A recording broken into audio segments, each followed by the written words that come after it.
টানেলের সামনে এরকমের সুন্দর একটা রাস্তা দেখতে পারবেন।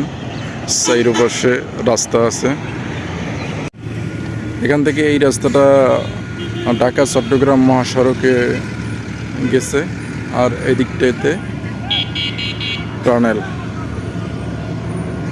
আর এই হলো পতেঙ্গা সমুদ্র সৈকত।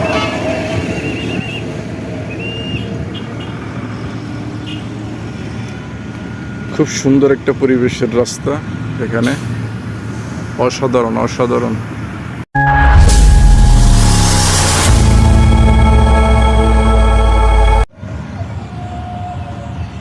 ওয়েলকাম বন্ধুরা, সবাই কেমন আছেন? আশা করি সবাই বেশ ভালো আছেন।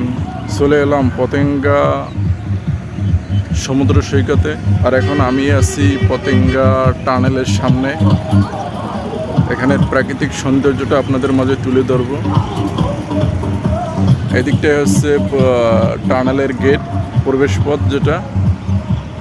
আর তারই সামনে এরকমের একটা সবুজ প্রাকৃতিক একটা গোল চত্বর রয়েছে। এখানে অনেক ফুল গাছ লাগানো আছে। খুব সুন্দর একটা জায়গা, মনোমুগ্ধকর একটা জায়গা। আজকে আমি এই পতেঙ্গা সমুদ্র সৈকতে সবগুলো ঘুরে ঘুরে দেখাবো, সঙ্গে থাকুন। খুব সুন্দর একটি জায়গা, চমৎকার একটা জায়গা। এখানের পরিবেশটা খুবই ভালো লাগে, সাজানো গোছানো একটা পরিবেশ।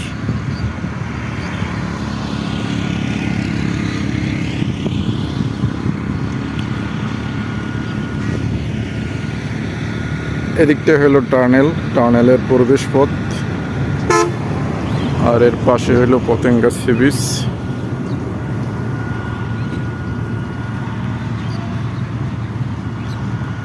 খুবই চমৎকার একটা জায়গা, চট্টগ্রামের ভিতরে একটা ফেমাস জায়গা বলা যেতে পারে। হলো পতেঙ্গা সমুদ্র সৈকত। এখান থেকে আপনি টানেল ভ্রমণ করতে পারবেন। এখানে প্রাইভেট কার গাড়িগুলো রয়েছে। আপনি চাইলে শেয়ারিংয়ে জনপ্রতি 100 টাকা করে এই টানেল আপনি পতেঙ্গা থেকে আনোয়ারা চৌমুহনী পর্যন্ত যেতে পারেন টানেল উপভোগ করার জন্য। আর এই হইল টানেলের প্রবেশ পথ যেটা রয়েছে পতেঙ্গা। আর টানেলের সামনে এরকমের একটা সুন্দর পরিবেশ আপনি দেখতে পারবেন।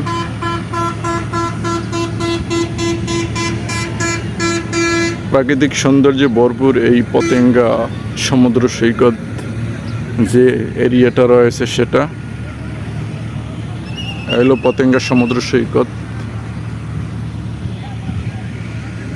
খুব চমৎকার একটা পরিবেশের জায়গা এই পতেঙ্গা সমুদ্র সৈকত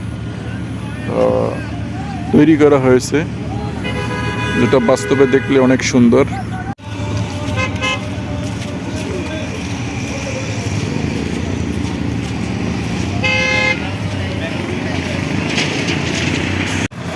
এভাবেই পতেঙ্গা সমুদ্র সৈকতের রাস্তা দৃশ্যমান।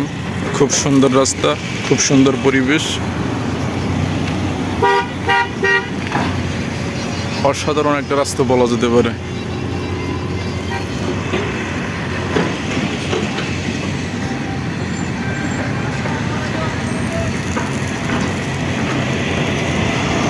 এই গাড়িগুলো থেকে আপনি টানেল ভ্রমণ করতে পারবেন। এখান থেকে আপনার আনোয়ারা চৌমুহনী এই বাসে করে আপনি টানেল হয়ে যেতে পারবেন।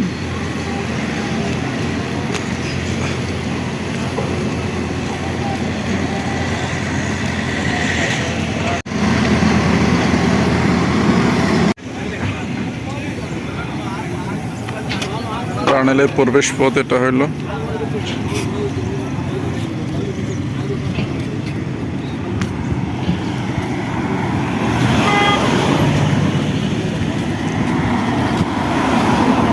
এখান থেকে আপনার গাড়িগুলো প্রবেশ করে।